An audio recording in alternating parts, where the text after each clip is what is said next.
Good morning. This is Faith in Our Hometown, brought to you as a community service and sponsored by Mercy Hospital, Joplin. And now, here's your host, Father Jay Friedel.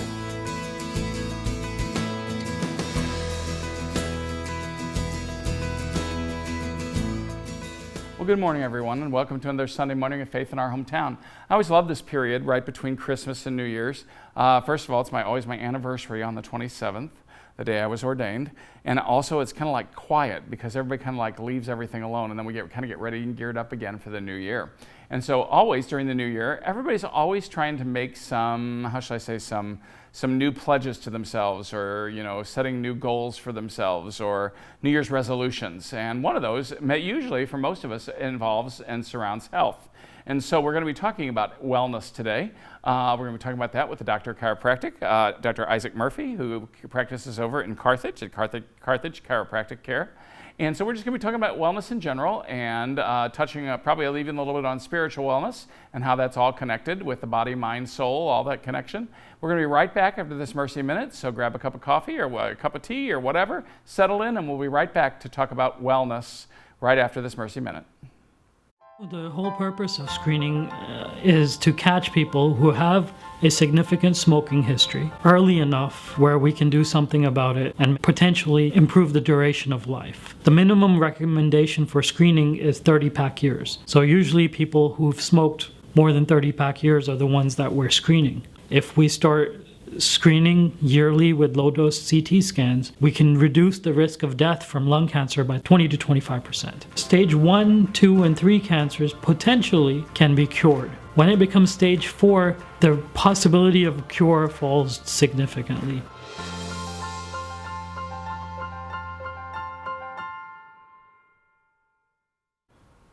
Well, again, thanks for joining us for another Sunday morning here at Faith in Our Hometown. My guest this morning, Dr. Isaac Murphy. Dr. Murphy, Isaac, you're Doctor of Chiropractic. And so tell us a little bit about yourself. Tell our folks that don't know what a Doctor of Chiropractic is. And then let's talk a little bit about wellness. Well, first, a Doctor of Chiropractic looks at just one thing and one thing only. And that's how our brain functions. Our brain functions as the control center of our body. And if our brain's telling our body, muscles and ligaments and arms and legs what to do, then life is peachy keen, life is normal. But due to stress, whether it's the stress of the holiday season or stress of in-laws or some other stress that's going on, right, your body can't deal with that stress. So what happens is we get muscle aches, headaches, dizziness. Some people even have full-blown vertigo because the brain isn't telling the body what to do. What's happening is there's a lot of areas where the brain sends a message to the body and it's not getting through. So your body does its own thing, like a little child. It's like it just does its own thing. Its own little temper tantrum or whatever. Yeah. See, I was going to say everything works great if you don't have my brain, but it's okay. It's all good. So in terms of that, like say some people, full disclosure here, my brother was a chiropractor and a homeopathic physician. He died a few years ago, but he also. My family always used chiropractors and things like that, or we would have never thought about going into it. But some people, I feel, folks have got either great opinions of chiropractors or they just want to dismiss them out of hand as they're there. So, what do you think the general tenor is of things in this area? Well, the general view of chiropractors in this area is a mixed bag. Some are for it, some are against it. And those that are for it are wonderful, wonderful people, and those who are against it, they generally come around and say, okay, this is working, but there's always a clash and has been ever since chiropractic was first founded in the 1990s. Yeah. I mean, into the 1900s, yeah. 1900s, yeah. Well, in terms of that, my whole thing is that, everybody's got a scope of practice, and I've always been fascinated. I always used to talk to my brother about this. It's just like, what you really need is a spot where you've got one of everybody in the same office, and you all work together in terms of recommending to each other and referring to each other and saying, this doctor might be able to help you better with right now with this thing or whatever, and let's just keep you well and and keep you rolling here, keep all those signals and all those nerve things going, and maybe keep you from getting sick in a different way. And I always just wonder. I'm still waiting for some of you to get together and do that, but. Well, it's kind of interesting. I love integrative care because I know I don't have the answers, and it's nice to know another doctor, whether it's an MD, ETO, know that they don't have all the answers, and we are interested in the health of the patient. Exactly. That is paramount in my practice, and I love partnering with doctors, whether in Joplin or Carthage, just to how can we help your patient, my patient, and it's not for us, it's for our patients. Right. I love seeing the miracles happen with that. Yeah, I always used to laugh. In our family, we always had my mom was a counselor, my brother was a healing physician, my dad was built houses, and of course I'm on the spiritual corner. Mm-hmm. So I said, well, Dad can build us the place, and we can all figure out how to live in it well together. Exactly. In terms of some of that stuff. And to do that stuff, I think that if everybody in all the healing professions would do that, we'd probably all be a little bit better off, helping each other to figure out, again, knowing each what's other's best, gifts and what's things like best that. for the people that are coming to us with issues, which I think is important. So in terms of that, in terms of getting into a new year, what are you telling all your patients? What are you telling folks about, kind of taking care of yourself, and how do you do that? Well, for those who have taken care of themselves after Christmas, even before Christmas, I would tell them that hold off on the sweets. Because, we're all prey to that, including yours truly, and I have to hold off on it as well as everyone else, because that causes a lot of stress to the body, and then the brain can't function as well. And so that causes not only stress, but mood swings, and then when people want to have New Year's resolutions, they're not too confident in, I didn't have a good resolution through Christmas, how can I have one after Christmas? And so it just starts just eating this elephant one bite at a time, because you can definitely do this. Yeah. And what I tell my patients is just get a good nutritional protocol, and don't have more water than sweets, because it will definitely help you out through the New Year's resolutions, help your brain function better, and help you better deal with stresses in life. Yeah. So I love that. I love that image of how do you eat the elephant? Well, just one bite at a time. Yeah. That's a pretty good thing. So it's a combination effort. It's some of it's nutrition. Yeah. What else do we need to pay attention to besides other than nutrition then? Well, nutrition is paramount important, because here's the thing, Father Jay, is that say that you have a nice foreign, very nice, like Bugatti, very nice car. Mm-hmm. Are you going to put just the standard gas that you and I use for our cars, or are you going to put really nice gas in that car? You're going to put really nice gas in that car. I'm going to guess really nice gas. Really nice gas, because that car needs the energy just to go. The way God put this body together is we have to have certain nutrition. That's our energy. If we have fast food all the time, well, we're going to pay the price on the outside and also on the inside. So that's going to break down our body. But having good vegetables, good grass-fed meats, good protein in our diet, that pushes out all the crud that we put in there over Christmas and through the year. And that's another thing that you can do with your New Year's resolution is set yourself a nutrition plan and be steady with it. And not only with nutrition, there's three things like a three-legged stool. Nutrition is part of it. Eating right is part of it. But if your brain doesn't tell your body how to digest, this thing's going to fall down. That's where I come in. I like to look at how the brain is controlling everything or not controlling things, and how I can best help you maintain your New Year's resolutions, be that life coach that you've never had and always wanted, and position you in the right direction so you don't fall back. All right, so let's talk about this a little bit. Let's get concrete. Let's just, because that third part interests me in terms of the way you approach your job, because it's interesting. I always use a four-legged chair rather than a three-legged stool, and I always talk about the spiritual, the emotional, the physical, and the mental, in terms of the four, So in terms of that, I think it's all tied together, without a doubt. And you're just talking about trying to coach up that one side. Okay, so how can you help me? All right, so say I start eating well.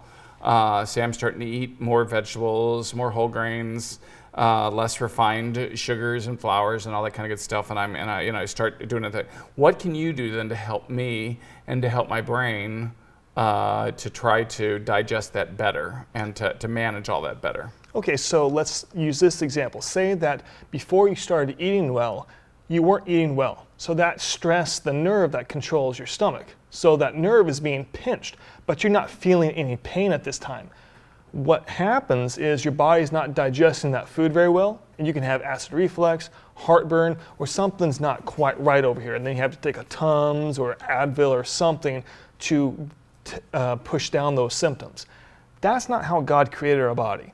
What happens is the brain has to control everything, every nook and cranny, organ, cell, tissue. My job is to make sure it's controlling and to take that stress off of there. So let's say that you have the best nutrition in the world, but if your body can't digest it very well, then it's just going to go through and you're not going to get the full benefit of that nutrition. So what I do as a chiropractor is I'm looking to find out what areas of your brain is not controlling the stomach, what area is being pinched. Then I give a gentle adjustment to that part of your spine that's controlling your stomach, and now you have better cognition, you have better function, you're digesting a whole lot better, and as a result, you have better energy, you can do a lot more things that you couldn't do beforehand. But it's all part of, it's just not nutrition, it's just not chiropractic. They have to work in tandem so that you can have all the energy God's put you on this earth for. Okay, so in other words, you just kind of help the system approach how it's going about its function. You're trying to make my body and my brain better able to approach whatever it is I'm bringing at it. Absolutely. Okay. But here's the thing: a lot of patients, whether my patients or others, they say, "Oh, I got to go to the chiropractor. I'm addicted to a chiropractic.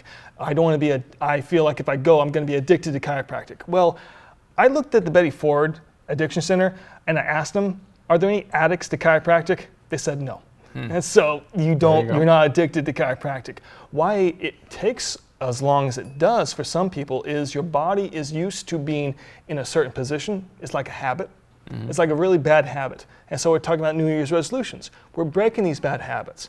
What my job is to rewire the nervous system and your brain that controls, let's say, your stomach, and to make sure that that bad habit is now a good habit. So now you're digesting well, you're sleeping better, you're getting good nutrition from good foods, and you're keeping up the energy with this New Year's resolution. Okay. All from breaking bad habits. All right, so all those things working in tandem helps the body and the mind and everything to work well together. Okay. All right, we are, so we're eating better, we're making the adjustments, we're doing those things. What else do I need to do in order to be, on top of my game for this new year? Okay, so now that you've had all the nutrition and the chiropractic, now you need to put your body in motion. Now you need to put your body in exercise. Now you have all the energy to do so, and this really, really helps your brain function better even without me, which is better exercise, helps your brain function, gets good energy, decreases all that pain and inflammation that you've had throughout the years. Now with this New Year resolution, you're breaking bad habits, you're starting 4 new ones, and not only you may lose weight, but you can deal with the stresses of life a whole lot easier. Okay, well, we're going to be right back. It's a lot to digest all at once. We'll be right back after this quick break. Don't go away. You're watching Faith in Our Hometown on KSN TV, brought to you as a community service and sponsored by Mercy Hospital, Joplin.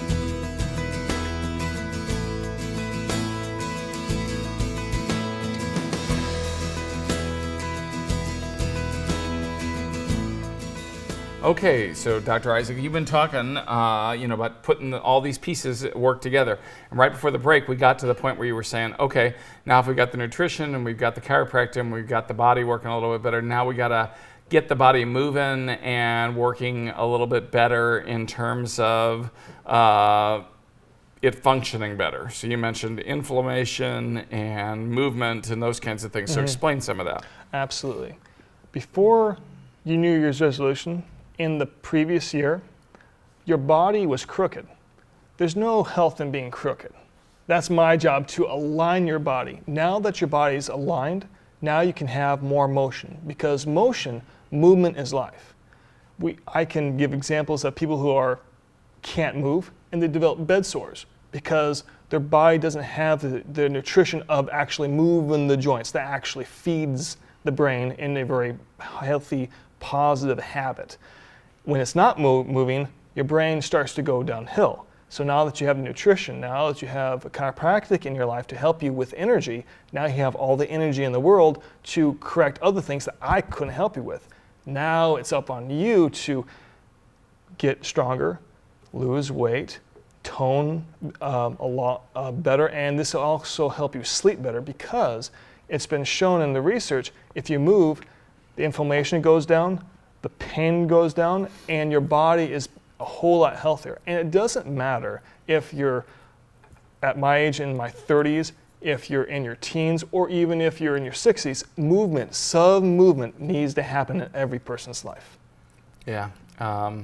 It's interesting. I was trying to sit on a three-legged chair, not a two-legged stool, but a three-legged chair in the early part of my life. When I was first ordained, all of a sudden I was ordained and all of a sudden my weight went up by like 30 pounds and, nobody ever taught me how to do the physical stuff. Yeah. And so I started, and, I will tell you this, they lied to me because they said, well, you're really going to like this, when you really get to the point where I'm just like, I still can't say that I really, really like it, but I can tell you that when I don't move, I feel worse because I know my body wasn't made to sit still. Yeah. That it wasn't meant to be sedentary. I'm still working on the trying to love it part, but I mean, I at least know that if I don't move regularly, at least 3 to 5 times a week and get real exercise, I don't feel right. Yeah. My body starts to feel like it's not moving right at all. And you're exactly right, because people who don't move, their spine actually gets so stiff, I can't help them. They have to go to an orthopedist. I will definitely refer them to an orthopedist that can really help them get their body moving in the proper direction. But once you've gone too far, I can't help you. And that's why I always encourage my patients that, okay, now that you have all the tools and all the resources for your health, now it's on you to actually get out there and move. Yeah. I'm amazed at how much all that stuff works together. I'm amazed at what it does for me mentally and spiritually too. Some nights, last thing in the world, I'm feeling down, I'm feeling, just kind of like, I don't want to do anything. I force myself to go to the gym because I haven't been there yet today. So I wind up there, I'm one of those people that winds up there like sometimes at, 10 or 11 o'clock at night, just because of the way life unfolds. And all of a sudden I'm doing it. And, after moving for 10 minutes, I'm just kind of like, okay, it's starting to all shake loose a little bit. Life's starting to seem not quite so oppressive. So I know it's working on me mentally. And spiritually, suddenly it gets to the point where I'm not so stuck that God and I can talk again too. Yeah, exactly. Which is always an amazing thing. When suddenly, that something opens up and I'm feeling free enough to be able to, be in that zone with God, which is an amazing thing. I agree with you 100%, and I'm glad you touched on the spiritual side. Wherever you are in the spiritual spectrum, I as a Christian, I have to get my Bible read in. That's the close of the day. That's my spiritual health. That helps my physical health. And that just calms down my physical body and everyone else's physical body. It's like, okay, I'm going to help point my direction, my focus, where God is, and that's where daily Bible reading, meditating on His Word, because that's something that a chiropractor can't do, but it's very, very important to my health, and I would say a lot of people's health, because we got a lot of mental stuff going on in this world, and how I remain sound and sane is I have to get 30 hours Bible reading or meditation in with my Lord and Savior, Jesus Christ, and because I then feel physically or spiritually sluggish and I can't listen to God even though He's blaring down at me. I'm just not listening. And so the same thing is, as my God is talking to me and I'm not listening to Him, I have to maintain that connection. And that's the same thing that I'm doing with the body. I recognize that the brain is the head over everything, kind of like God is the head over everything. As long as that connection is being maintained, our bodies are functioning like they're supposed to. And my spirituality and my connection with God is also intact. But if I am diverted from one side to another, I'm not in communication with God, such as my patients are not in communication with their brain. So no wonder their health is going down, and no wonder my health with my Heavenly Father is going down. So it's a lot of stuff that goes around with our health. Yeah. I'm just amazed. We know it kind of theoretically, that they're all tied together. Sometimes when I'm talking with, classicists out of the Southern or whatnot, I'll say, well, do you know what it is to be a human being without that body? And they're like, well, obviously not, Do you know what it is to be a human being without that mind? Do you know what it is to be a human being without those emotions? Yeah. And, then you ask the question, it's just like, do you know how to be a person of spirit without that spirit? And everybody's like, well, what do you mean? We don't talk about some of that stuff enough. But all those pieces, for me, when I start talking about my four-legged chair, that's what I had to learn myself. I mean, and like I say, I may have been a spiritual jock, when I was younger or whatever, but my body wasn't going to sustain it. Yeah. I remember going to talk to somebody. My blood pressure was going up, and I was a, deacon, and I was living over in Orion, Missouri. And they actually went to see, I call my brother for a reference, to go talk to somebody, and I went to talk to an old guy, chiropractor there in the, in the Cape Girardeau area. And the guy treated me, and he just said, if you don't stop eating all this sodium, you don't stop doing all this stuff, he said, you're going to stroke out. He said, you're not moving. You're eating way too much, boxed stuff. You're not moving. You're not doing these things. He said, you may be praying, but he said that might be the only thing you're going to get done if you're not careful. And I went, oh gosh, I'm like, okay, all right, so again, I had to make those adjustments. I had to make those changes. Otherwise, I probably still wouldn't be here, 33 years later or whatever. So we all have to work on ourselves, no matter what our occupation is. Yours, mine, and everyone else. And if I don't work on myself, I notice my health going down. Just because I'm a chiropractor doesn't mean I don't do the necessary things to maintain my health. Trust me. Remember, my brother died young. I remember that. I remember that. So, so in terms of the, how do we get out there in the community? How do we get everybody to, how do we get all of our church people to pay attention to this? How do we get all of our viewers to pay attention to this? How do we get everybody's attention so that they can kind of start living more holy and more holy, if you will? I love the words. What I do in my community is two things. Is that I can't adjust everyone in the community, but this I can do. I recognize that you as a pastor, you as a bishop, you as a leader of your congregation need to be healthy. That's why I offer to every pastor a free adjustment and free care. And that is definitely true, because what I believe is that God's given you a gift. And if you can't maintain your body, how is God glorified in the gift He has given you? If I can help you with your physical body, and so it's not in the way, then God can be manifested and God be glorified without this physical body getting in the way. And then, in turn, I would hope that you would tell your congregation about what I do and about how God has blessed you with this young man over here. And not only that, I go out about once a quarter and just give to a homeless shelter, such as in Carthage with Souls Harbor, or with the ministries out there, because they need help as well. Sure. And they need to understand that they're not alone, and that someone who has the skills can actually make a positive investment in their life. And not only are they thinking better, not only are they feeling better, but this will help them know that I'm not alone. I don't have to be homeless for the rest of my life, because this young man helped me out in so many ways. And I love doing that in my community. Yeah. Well, that's a great way to do some outreach and to maybe make it more practical or more reachable for some of our folks, and sometimes the folks that that you wouldn't think it'd be thinking about in those areas. But we all need balance. We all need it. I don't care whether we're living in a shelter or whether we're living in the pricier real estate areas in the city. We all have those needs for balance and for wholeness and for health. regardless of our our income or our address, in terms of some of that. I will say, I've been blessed, with with locally my chiropractor and my physician and everybody, everybody takes good care. And I will say, they all say the same thing. They all say, well, what you do is important, and we want to make sure you're taken good care of. We want to make sure you're in good shape. And I'm grateful for their care, both physicians, chiropractors, and all those folks who help me, even the folks who, smile at me when I walk into the gym. I think it's important. So as we prepare and get ready for this new year, Dr. Isaac Murphy from Carthage Chiropractic Care, here to encourage all of us to put those pieces together and to make sure that we're not losing sight of any of them, because they really are very important. So thank you for coming on this morning. We're going to be right back after this Mercy Minute. Don't go away, and we're going to be right back for the wrap-up. The dreaded tagged photo. I married the love of my life in October, and when I got home that night, I saw this.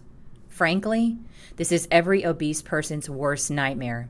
You have no control, none, over what other people post. And up until that day, I'd been very careful about how I presented myself on social media. In fact, I generally only posted photos like this. What's sad is that I haven't always been like this. Confession, I've been a yo-yo dieter for roughly 10 years. When I met this amazing guy 3 years ago, he didn't care how much I weighed, but he did care about my health. A month after our wedding, I talked to my doctor and my journey began. Here's an honest and usually pretty entertaining look at how I got to bariatric surgery and beyond. Buckle up, check out my blog, Confessions of a Yo-Yo Dieter.